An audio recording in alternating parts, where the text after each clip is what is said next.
Sevgili dostlar, meseleleri anlatayım, anlayan anlar.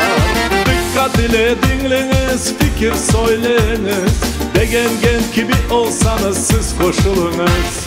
İster ol sen milyoner, sultan ya paşa, çok yaşamak istesen vatanda yaşa. İster Erkun çiberek kobede aşağı, çok yaşamak istesen vatanda yaşa.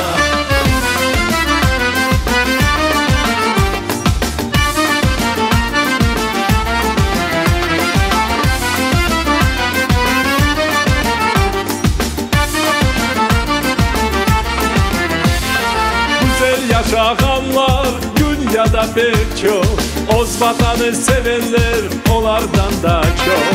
Ama yurt sefasın sürmek istesen, mutlak tek vatanda yaşayacaksın sen. İster ol sen milyoner, sultan ya paşa, çok yaşamak istesen vatanda yaşa. İster Erkun çiberek kobede aşağı, çok yaşamak istesen vatanda yaşa.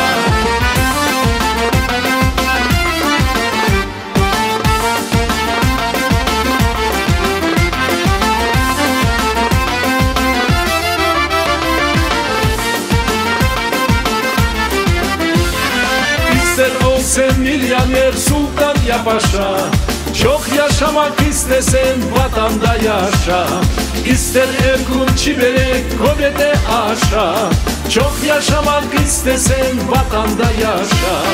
İster ol sen Seydamen, Abram ya Daşa, çok yaşamak istesen vatanda yaşa. Daha nasıl aydayım çok kabak başa, çok yaşamak istesen vatanda yaşa. Çok yaşamak istesen